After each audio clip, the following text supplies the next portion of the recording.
Welcome to the Informed Pregnancy and Parenting Podcast. I'm your host, pregnancy-focused chiropractor, Dr. Elliot Berlin.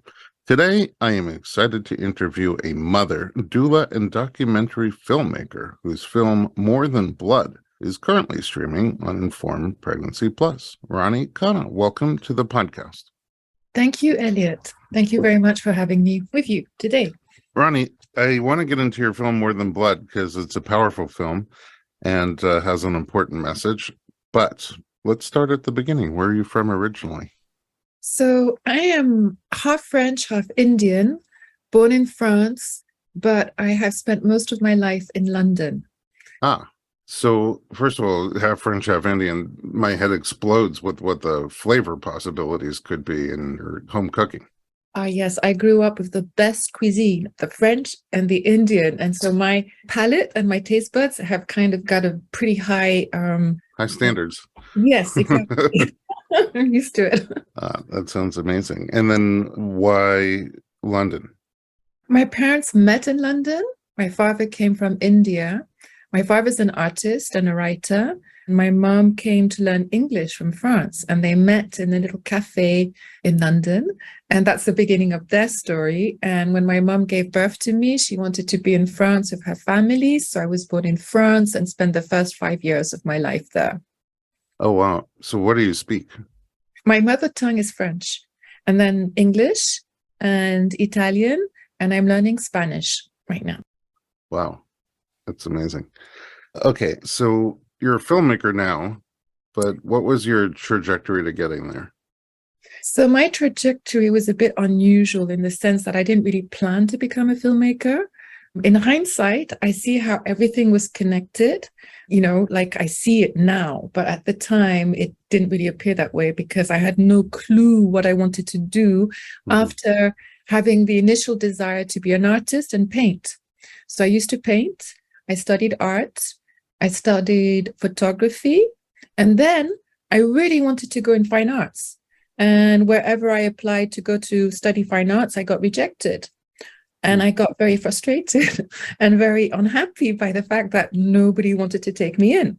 So in the end, I gave up. I decided not to apply anymore, and I continued painting on my own.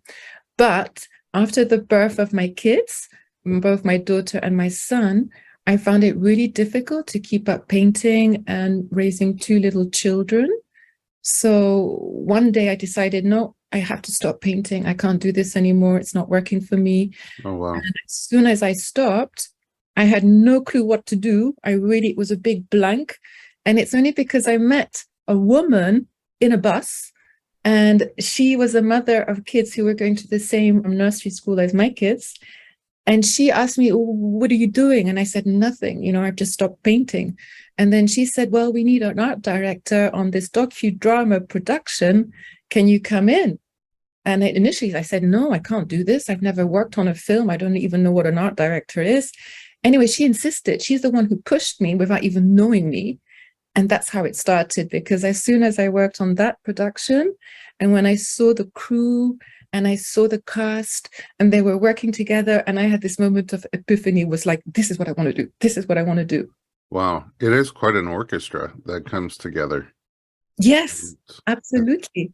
I think, like with any orchestra, no matter how big or small your piece, the finished puzzle wouldn't be the same without one piece of the puzzle. So I've worked on production a bit, and it's kind of, some people like to work solo.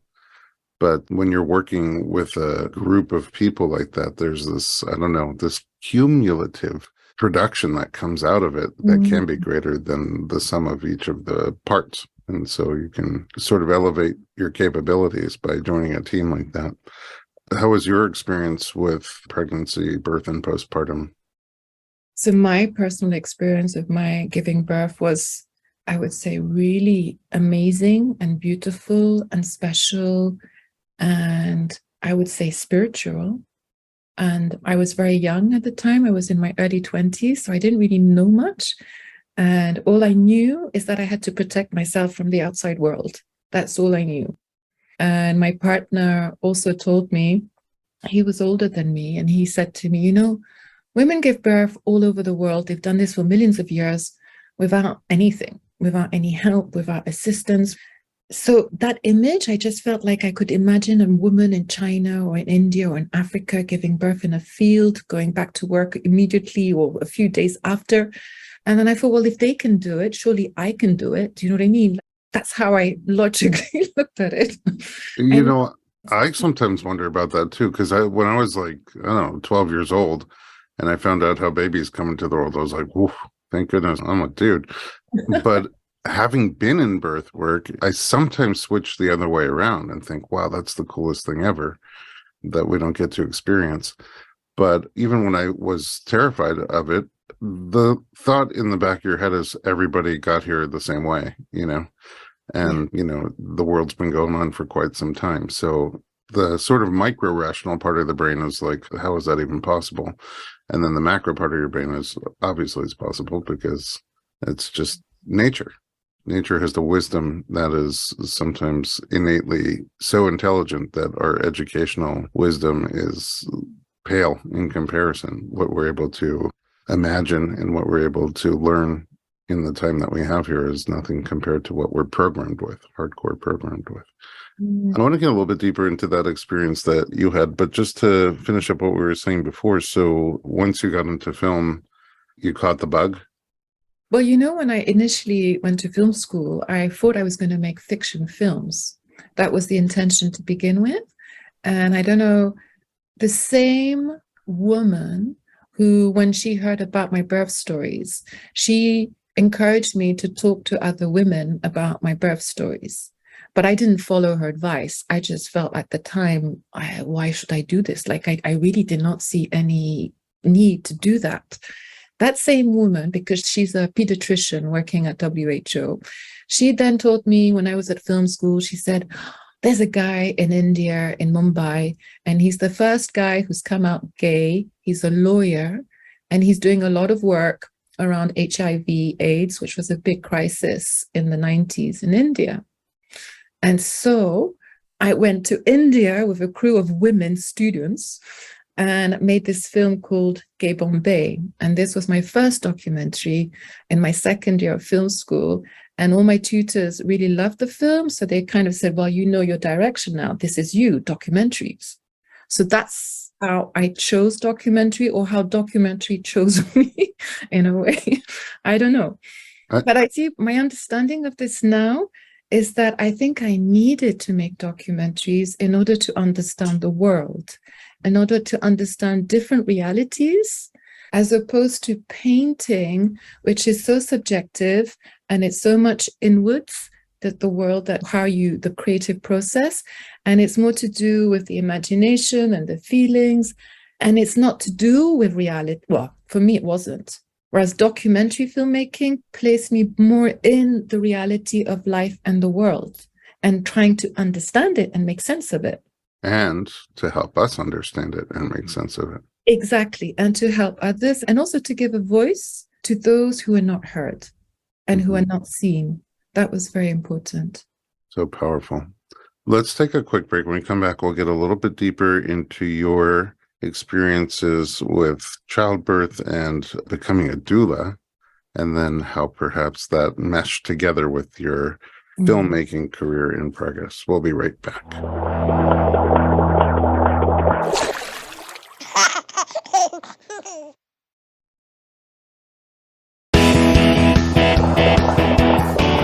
Welcome back. We're talking to Rani Khanna. Okay, what an interesting, I say sometimes on the podcast that in my life too, it's sort of like when I watch my son playing video games and he doesn't know where to go. And all of a sudden a big arrow pops up and says, go this way, go this way. And then he goes that way. He's like, oh, look, there's a whole new world here. That's definitely happened to me several times so far. And it sounds like you as well. Like you're going down this path of what you know of art and fine art. And the big arrow comes up and says, nah, go this way, on a bus. I got to start taking the bus more often. Sounds like good things can happen on there. And so you end up in filmmaking and then documentary filmmaking. And then along the way, so you have these kids, and you started to say in the first segment that you just knew it was possible. You knew people do it. People go in the field, give birth, and they're fine. So how did that translate into either what you were planning for your own births and or how they actually went? So for the birth of my daughter, my firstborn, my feeling and my recollection is that if I heard any negative stories around me, I had to just keep away from them because I knew that unconsciously I could pick up things and I didn't want that. So I kind of made a big conscious decision. I'm on my own with this and I don't really need anyone. And I want to be experiencing it for myself without any fear. And the reason I didn't have any fear, I think, is one, because I was very naive and young, and I didn't read all the books that everybody's reading.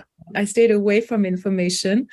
I stayed with the basic information, and that's all I needed. And my partner, I feel, was like my doula because I trusted him and he was so calm and he didn't speak. And for me, that was the best thing, because for me, it was about going inwards and not having the distractions of what happens outside, whether it's in a hospital setting or with people or midwives. I had 45 minutes in hospital before my daughter was born. Oh, wow, your first. Yeah, for my first. So she almost was born at home. And so for my second, for my son, I made the decision to have a home birth because I don't really like hospitals. So it kind of felt like, well, if everything was fine with the first one, it's going to be fine for the second one. And I'm going to be at home. And that's what happened. And for me, it felt a bit like, becoming an animal and like a mammal. And I can understand how mammals, their need is to go into a dark space on their own where they feel safe. And I felt the same. This is what I felt. So I felt my animal instinct took over me. And the logical, rational side of thinking or talking, it just disappeared. I didn't want it. It disappeared. So I didn't even open my eyes. I had my eyes closed. And I think having my eyes closed helped me to go more inwards and not to pay attention to anybody in the space. I mean, you just said a few things that are so powerful, but that's, again, it's sort of going back and trusting the innate hardwired intelligence of the body knowing what to do versus us thinking about what should we do next. Exactly. In the consciousness. But also you said something that just connected a dot for me, which is we have another film on the platform called Prenatal Memory from Dr. Akira Ikugawa in Japan, an OBGYN who studies what do babies remember from their time in the womb. And, he became aware of the fact that they have a consciousness before they're born. They're aware of things that are happening and they have memories. You can do like regressive hypnotherapy and kind of go not only back to their youth, but to before they were born. But what's interesting to me is what you were just saying is that you deliberately did not want other people's stories to come into your birth experience. When people would talk about their experiences, you kind of close it out and just want to have your own. But that's really interesting because you're right. We're surrounded by it so much. People's stories or dramatized stories that you see on television and movies. And now I'm sort of thinking, how does that also affect the baby, not just the mom? And sometimes you see these babies that inexplicably don't want to come down while they're in labor, right? And I wonder, how much of that is like fear from things that they became aware of. It's I think that there's so much fear around birth in our society today that contributes, I feel, a lot to women being disconnected from themselves and the trust in their own bodies. Most of the films I've seen, Hollywood films, TV films, whatever, when you see a birth, it's a very dramatic experience where there's a lot of howling and rushing and panic. You never see the peaceful, beautiful, kind of like more natural births depicted in any movies. You see artificial drama. Birth, I think, is dramatic, but, can be quite beautifully dramatic on its own. Like you said, that primal experience that you have. And that's almost the other thing. Like, I think how you said that animals look for quiet places and darker places to give birth. I think if you took an animal that was in labor and then just rush them into a hospital with bright lights on them and start poking them and other things like that, they probably would not take too well to it and probably would hold off on giving birth. Exactly. Yeah. So, not to say that there aren't some incredible benefits to modern medicine and technology and the things we can do to help sometimes. It's finding that balance, I think, of how do we benefit from what we have without taking away from what we had. I agree with you. It is the balance, having a balance. But I think we've gone over that balance in many ways. Well, sure. In just a tiny period of time in the history of the world, birth has changed extremely dramatically. And at least here in the US, it seems to be slowly, trickling back towards some kind of middle ground, but very, very slowly. And it's challenging because when you have that new technology, you don't know, like in which cases applying it will be more helpful or less helpful. And I think there's an excitement to say, hey, we could do this now. Let's do this for everybody. And then some time goes by and you realize, oh, wait, there's a big downside to doing that. So yeah. We're learning. We're collectively learning. Okay, so after you started having kids and worked on that initial production, you said you sort of got into documentary film. What kind of films were you working on? So most of my films in the beginning were to do with human rights, minority rights, and equally health issues. So from Gay Bombay, I then went on to make a film in North America about an indigenous tribe, the Lumi tribe, and looking at women from this tribe and how they adjusted to being from living in a reservation and moving into the city, how that affect their identity. Then I did a lot of work in India, equally working on Amazons in Saris. Is probably one of my most powerful films because it's to do with the Dalits, the untouchables. Again, looking at women who were fighting to defend themselves from the atrocities from the upper caste in the state of Bihar, which is in the northeast of India. And it's a really awful backward state where there was a lot of violence and curfews. So when I made that film, and I made it on my own, I had no crew. I went on my own to make this. Oh, wow.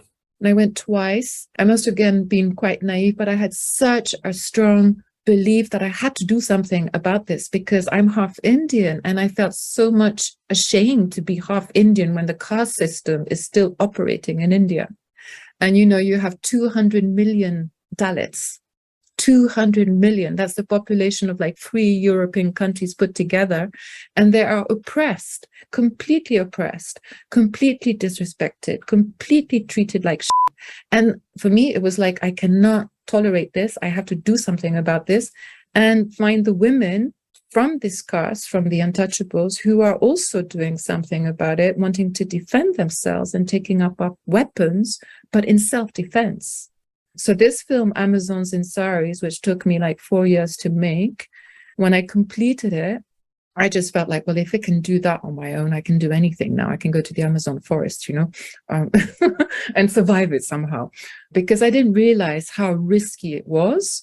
But I think that sometimes to make a documentary, if you were thinking about everything, you probably would never make it.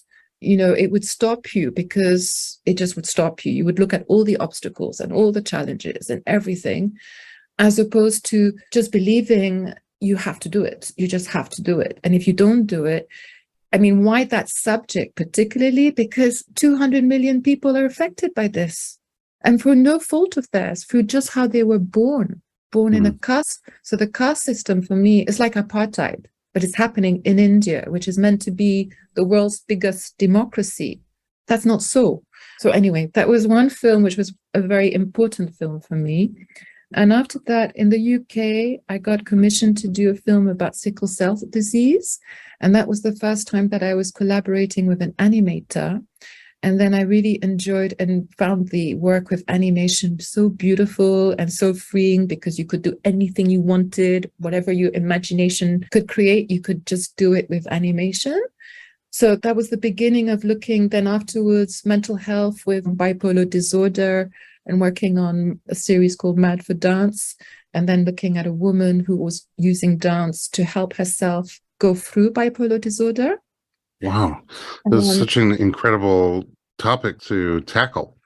Well, this is why I think that was, in hindsight, later on when I became a birth doula, I think that there were a lot of crossovers between the two and how I'm approaching people or how people let me in, because the trust is at the basis of it all.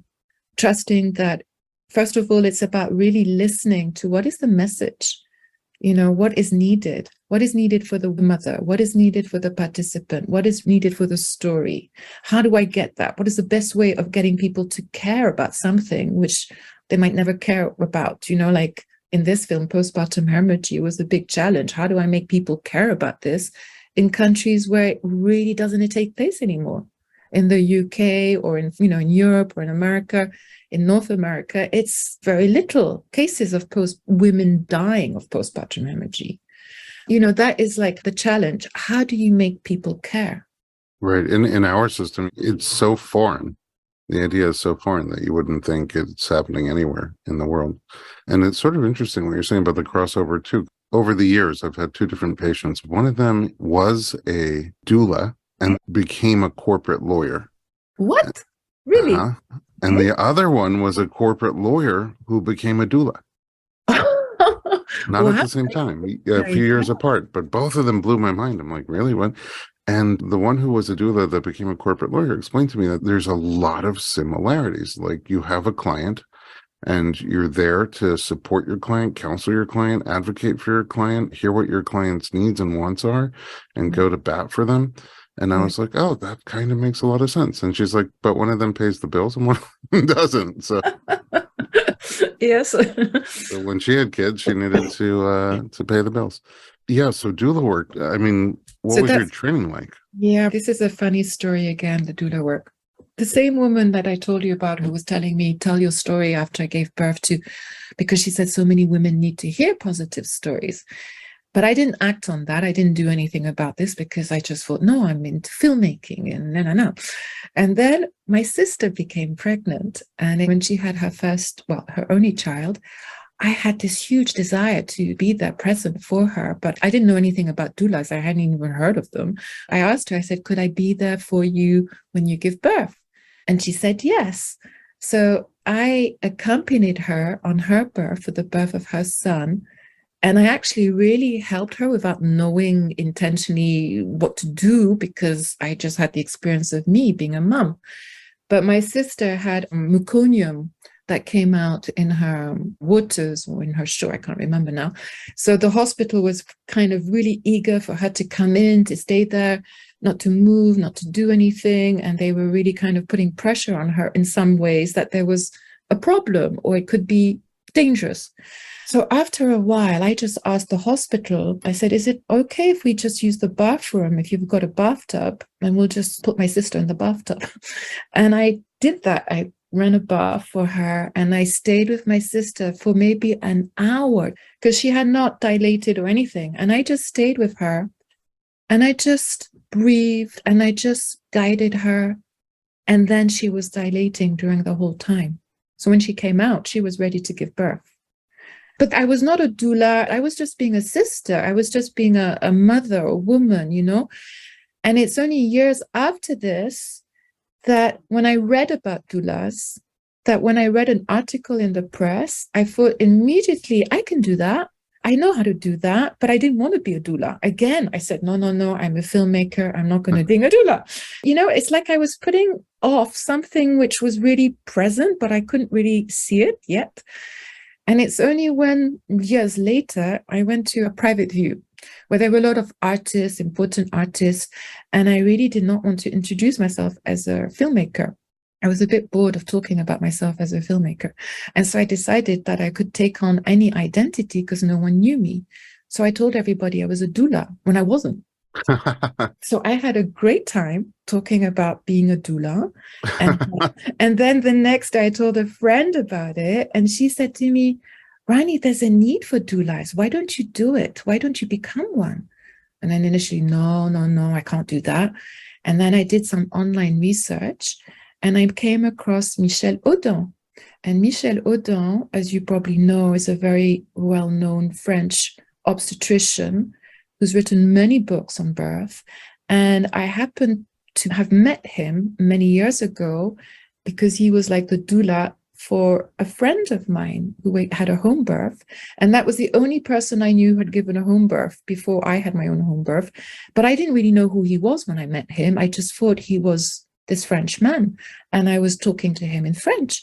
But when I saw his name for the course, for the training, I just thought, right, I have to do this with him. I have to do it with him. Wow. So you trained with Michel Audin? Trained with Michel Audin. And when I did my training with him, and he was in his 90s, or late 80s. He's such an amazing, amazing person, human being, very, very inspiring and knowledgeable. And I realized, I understood through my training with him why and how come my births had been so easy. Why my daughter, both of them were born like in 45 minutes. I didn't have to do much. And the reason being, and he explains all the scientific part of it, which I didn't have or didn't know, because I'm not really scientifically in tune. I'm not after those answers so much, but it made sense. What he was saying is what happens with the oxytocin, what happens with your brain if you're using, I can't remember if it's the left or the right side, which the side which is the rational, logical one is the one that you don't want when you're giving birth. You want to surrender and let go of that. So he helped me understood what had happened to me when I gave birth. And then I was then able to through that understanding, how to help mothers and women to access this, to let go of being in control or wanting to be in control, letting go of using the logical, rational side of the brain, and really going inwards in the body, going more and more inwards and trusting the body and feeling safe and respected during that process. So he helped me understand what I had gone through. And after my training with him and his partner Liliana, I then had to find some mothers to help support with their births before I could become a certified doula. And that again was a funny process because the first woman I met, her name is Dawn, and Dawn is an anthropologist. And the woman that I had met, Michel Audin, her name is Dawn too. She's American. She's an anthropologist too. And her daughter is called Tara. And my first doula client, Dawn, gave birth to a little girl and she named her Tara. So I had like a parallel story. Yeah. So it was like, it just felt like this is meant to be. Like a big arrow coming and saying, go this way. Yeah. When I had I had never really looked at it seriously or thinking. I was just doing it, for my sister, to help my sister. But then it was like, no, I need to do this, take it seriously. And so since then, I think the film that I made, More Than Blood, the reason I applied for the fellowship at the University of Birmingham, they wanted a filmmaker to be addressing the research done on postpartum hemorrhage, led by Professor Arikumarasamy, who's from Sri Lanka. When I saw this, I just felt, this is me. I have to do this. This is meant for me. This is like combining filmmaking, birth, and I really felt I have to apply. I have to get it. I have to go through the interview system. You know what I mean? I have to get this position, basically. All of your worlds coming together. Exactly. And it's very rare for that to happen. Very rare. So I want to get into that next, but just one thought about the things that you said is that we always had doulas. And the way you described it, you said I wasn't a doula, I was just a woman being there for my sister. But I think that's what doulas always were. Yeah. And we took that away in the modern birth system. Exactly.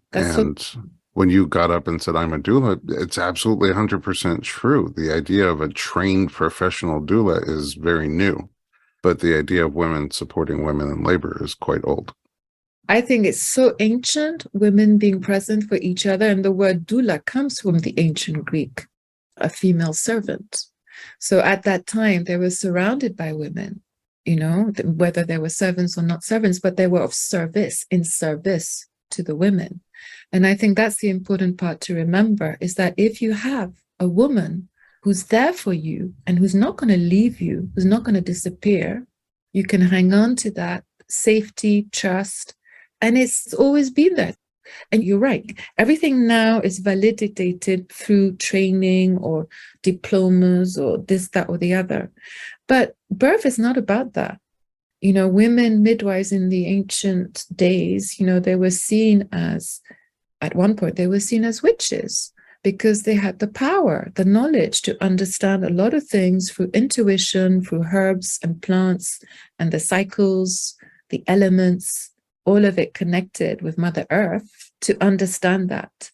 And it's I'm sorry to say, the patriarchal system which took over and disempowered the women because they were afraid.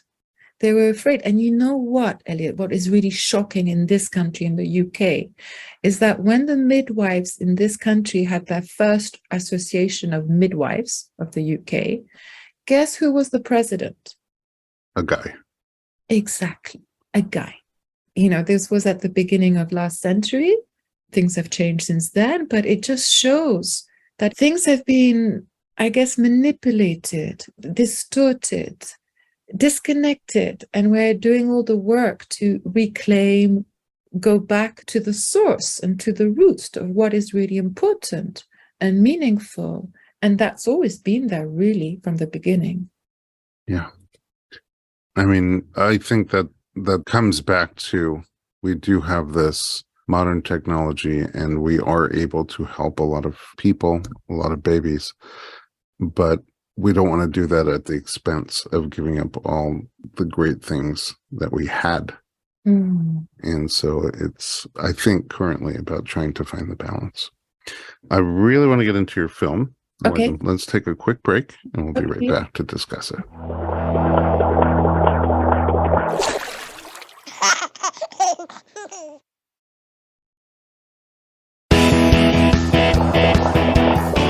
Welcome back. We're talking to Rani Khanna, and everything's making sense about how you came to make the film More Than Blood. And it sounds like what you were saying is when you found out about it, you just had to go for it. Tell me about the process. So the process for applying, I applied to the university. I then got selected and I was very happy. But big problem was the pandemic. COVID happened, pandemic happened, which meant that I could not travel to any of the countries where the research being done about postpartum hemorrhage was happening, in Tanzania, Kenya, Nigeria, South Africa. So then I had to think, how am I going to make a film without going there? How am I going to show the women, the mothers? How can I interview anyone? How can I do anything? That was number one problem or challenge. So then I thought, okay, this is not a documentary commission for television as such.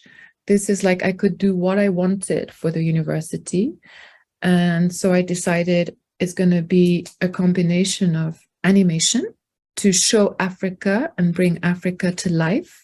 And then it's also going to be me finding women filmmakers in some of these countries and direct them to get some of the footage I needed and wanted. So I did that. However, there were limitations around that because the hospitals where they were doing the trials, and I believe there were like over 80 hospitals where they were doing the emotive trial for the emotive study, it meant that had I been there on site myself, I would have been able to go to villages or rural areas and access women who were not part necessarily of these trials and who could have told me their stories and could have told me things which the women who are part of the trials cannot really say because they're signing documents to the hospital where they can't say, if they say certain things, they're going to get sued, basically. So that I discovered this politics is part of the whole thing. But when you discover all these things, little by little, I had to get people outside of the trials, outside of the projects that they were running in those countries. And I think talking to the anthropologists, medical anthropologists, was very useful. One, talking to them, and the one that I interviewed in the film through Zoom. So I used Zoom to be able to connect with the different people I was working with. And equally reading a lot of literature, and I would say fiction books written by African authors to understand different cultures and how the role of women and the role of mothers was perceived in these different cultures. And that was really very interesting. Very interesting, because in the film they say, a woman is only a woman if she feels that pain of giving birth. This is very strong in the African sort of psyche of women. So they kind of expect it. And it's kind of honored. And it's also celebrated. You have a baby, you've become this strong mama, and the whole community celebrates, not just the family, everyone. Mm. And then it was like, well, how do I bring Africa and more of this into the film when I'm not there or can't be there? And it's like the proverbs, the use of proverbs that they have in Africa, and it affects many different countries. It's like a universal language, I would say, that's African, that everybody understands and they use it. So it felt to me like I need to use that. I need to find the proverbs that make sense, that give meaning to the different chapters in the film. Yeah, it's only in retrospect that I would even think, oh, this film was made during COVID. Like, until you just said that, it was not a thought in my mind. But the way you wove together all those elements, the animation, the proverbs, the film, the footage you were able to get remotely by finding local filmmakers, the interviews over Zoom, brilliant how you kind of put all that together with so much limitation on what you were able to do during that time in the world. And it's a beautiful finished piece, and it's powerful, and it's important. Like I said, in the modern system that I operate in here, I wouldn't think of postpartum hemorrhage. You see now what could have been, some serious tragic cases, but we have all this technology to intervene and to save the day. But there are parts of the world where that doesn't exist anymore. Do you want to talk a little bit about what the emotive study is? Yeah, the emotive study is really looking at how midwives, and it's to do with a hospital setting to begin with, and not a rural setting. In a hospital setting, how midwives can have access to a bundle of care of different elements that they can try to prevent a woman dying from postpartum hemorrhage. So they have a special drape that they would use to measure how much blood she's lost, for example, because otherwise maybe they don't know exactly how much blood she's lost. They would have access to drugs. That the problem, because there's so many problems and challenges in the hospital setting itself. If you don't have a fridge, electricity power to keep things at the right temperature is another. But there's so many little things like that. But it was a bundle of care, and which is explained in the film from each step that the midwife could look at. Each letter stands for one of those steps. And it's about preempting and avoiding, and for midwives to have more power to determine if a woman is going through postpartum hemorrhage and then what to do about it straight away. So then you don't need to call the obstetrician or the doctor, because there's a shortage of them. There's a shortage of so many things there. But this is to do with a hospital setting. So they've been doing, right now, I think the results of all the case studies that they've been doing, the trials in 80 hospitals, they're doing now, the information is being gathered, and the results from all this are going to come out soon. I haven't got access to them myself right now, but I know that they're coming soon. So it takes time. It's taken time for the midwives to come to understand this, to provide it to other midwives through the training that they're doing. And I think, as I try to explain in my film, is that there are so many other obstacles and factors to consider. And for me, what was important about looking at postpartum hemorrhage in Africa is that, well, it's not just to do with the medical interventions. You need more than that. You need to connect all the dots between education for girls, transport. Transport is a huge one. If you're living in the middle of nowhere and you have no money to pay for transport, what do you do? So this is why you can't just think, oh, we need more midwives or we need more medication. No, the problem is like a circular one where you have to look at the women themselves. What do they want? Well, actually, they would prefer not to travel to Nairobi or whatever, because when they get to a big city, first of all, they're completely traumatized by the city, then the hospital, you know what I mean? And they're not with their families. Often their families are not allowed to be in there with them. So they're on their own at the mercy of midwives. Some of those midwives are underpaid, overworked, And so, of course, they get frustrated and angry and sometimes just lose the patience and the care and the respect for the mothers. The stories come out, creates another problem. The women don't want to go to the hospital because they think they're going to get abused. So you have to understand so many things to get it right, to make it really work. Right. There's no simple solution. There's no It's simple a solution. lot of complex layers to Exactly. I overcome. wanted to show a little bit of that in a short film. I wanted to say, this is a great idea, and what Professor Ari Kumurosami is doing is amazing. It's really inspiring. But there are so many other components to think about and to take into consideration. And I think Hadiza from Nigeria speaks about this very well. She articulates this, because a lot of the time women die in hospitals too, so you have to look. The hospital is not the solution, it's part of the solution.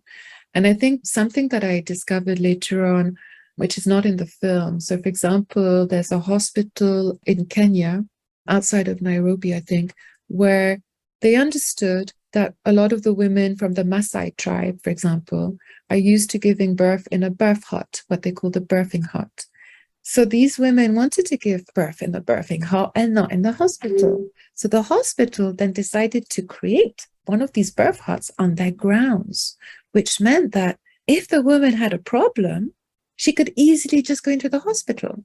But if she didn't have a problem, she was really happy to be in the birth hut with the traditional midwife and give birth there.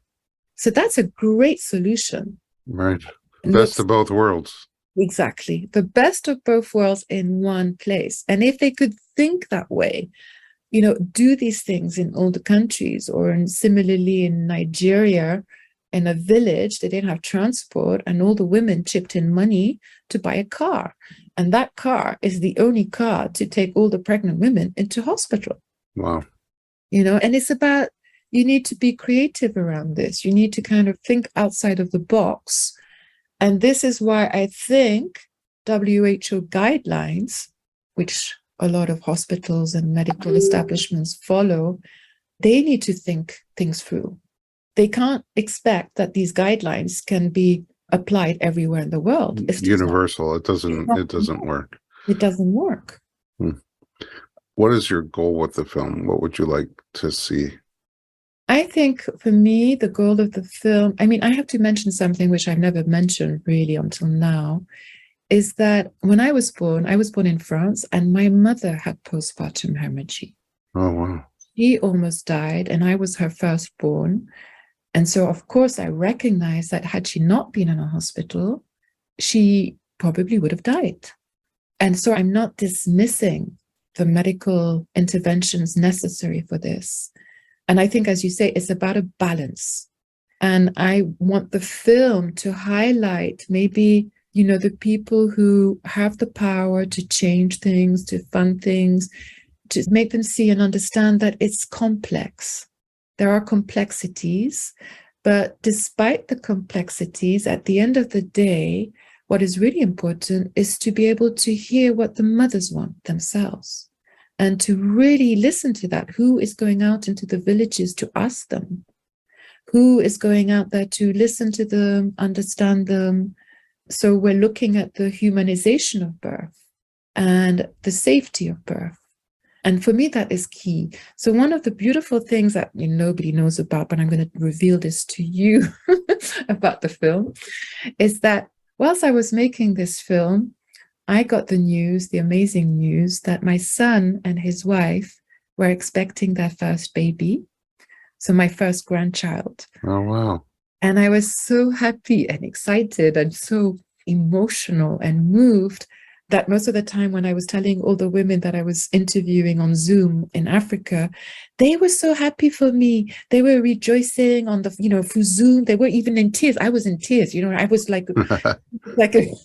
I was so emotional and so happy to share this with them. And the African women have this really down-to-earth way of looking at it and sharing it and talking about it, which I really appreciated it. So when I got the first scans of my granddaughter, I have a granddaughter called Solaruna, I use scans, I use some of those scan images at the end of the film.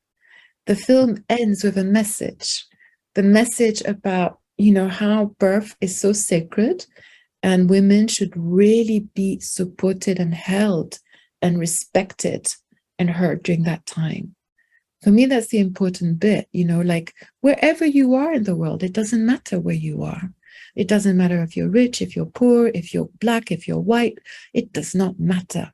Because at the end of the day, all women are going through the same experience when they're giving birth. It's different, it's unique and special for each woman, but birth is universal. We all understand it. We all celebrate it. We all look to it as a source of not just a new life, but the miracle of life. And so it was very special to include my little granddaughter at the stage when she wasn't even born yet in the film. So it kind of, for me, I have to rewatch it. It was coming full circle with me as a filmmaker, as a mother, becoming a grandmother, and honoring the women who also lost their lives, and honoring my mother in a way where I felt that in a way she should have had a doula. She could have done with a doula because she was on her own. She had been abandoned by my father and her sister on that day because it was Mother's Day in France. And there was a beautiful meal that they wanted to go and have lunch for. So they dropped her off at the hospital and they went back home to have the meal without knowing what had happened to her. Wow. So I think it leaves marks, all this. Unconsciously, it left marks. And I think that unconsciously, I've picked up on it.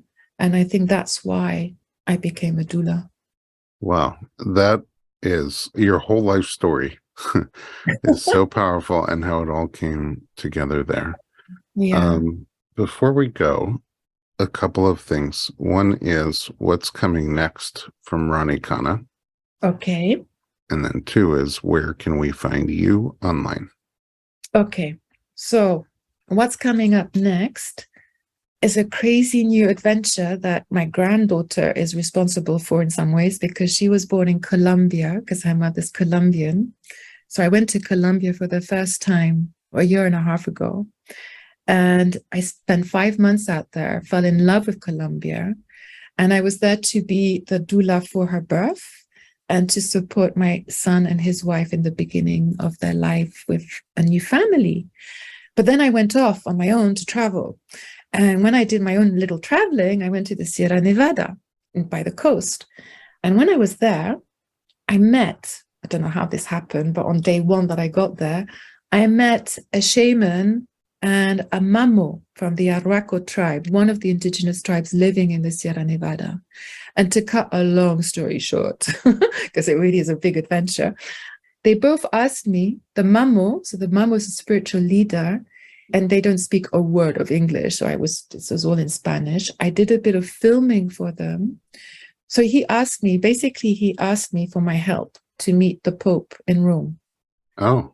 Yeah. And yes, and I was like, yes, exactly. Oh, what do I do? Like, I do not know the Pope personally. You didn't just text him? Yes, exactly. I'm going to put a Facebook message and, see who responds. I don't know. But because, I don't know, I felt such a connection. This was so special to be in this beautiful part of the universe, which they call the heart of the world. So it's the heart of the world. And because I have been working with indigenous people in India, in the northeast of India before that, so I have a real connection with indigenous knowledge, wisdom. I feel that this is what is missing in the world. I want it to be rebalanced and connect with this and give them a voice because they are being completely suppressed. So he wants to meet the Pope because he wants to ask the Pope for some money in order for them to buy back the land that has been stolen from them in the Sierra Nevada. And this is sacred land with sacred sites. So when he told me about this, the first thing that came to my mind really was like, well, would you be happy if I made a film about this, a documentary, because it could be an amazing story? So that he said yes. So my project at the moment is to make a documentary about him and his community and his grandson, one of his grandsons. He's got 15 grandchildren, but one 15, 10 kids, 15 grandchildren, and his little grandson is Nilde, who's 10, and I really fell in love with this little boy. We were hiking together on mules, going up into the Sierra Nevada to meet other mammals, and going into villages where there's no electricity, no bed, no nothing. Okay, I'm just like in the hammock, sleeping in the hammocks and trusting again the process. And this little boy is the one who really wants to learn from his grandfather. And I want to make a film about them. And equally, I've helped the shaman to buy a piece of land in the Sierra Nevada to build the first university of ancestral medicinal plants, and to bring the 4 tribes together, to unite them, and to bring healing, and for people to come and learn through the mammals themselves directly. So we have the land, and it's called Nikuma. So anybody who is wanting help, to learn, to whatever, be involved, because we really need a lot of help with Nikuma. We need a lot of help with both projects, but Nikuma is for the universe, because this is what is going to be looking into the future of the planet, looking at climate change, the environment, and those who are the custodians of this earth, all the indigenous tribes of the world. So both those projects are my current projects. And if people want to reach out to me, I guess the best way is through email. My email, ranikhanna@mac.com, or my website, which is younifilms.com, and you and I is you and the visual eye. EYE. Yeah, EYE, you and I, EYE films.com. Beautiful. Wow, such important work, powerful work. I can't wait to see the new films. And of course, for our listeners, you could see Rani's film, More Than Blood, at informedpregnancy.tv or in Informed Pregnancy Plus apps for Apple, Android, and Roku. Rani, thank you so much for joining me and for sharing your work and your passion. Thank you very much for having me and giving me this opportunity to spread the word, I guess, about the work and the future, and maybe help mothers in the USA, in your forum, who might need to know something about this. And around the world. We're all in it together. Yes, absolutely. We are together, and we're doing whatever we can. Every little bit counts. 100%. And then to our listeners, for other pregnancy and parenting related information and media, visit informedpregnancy.com.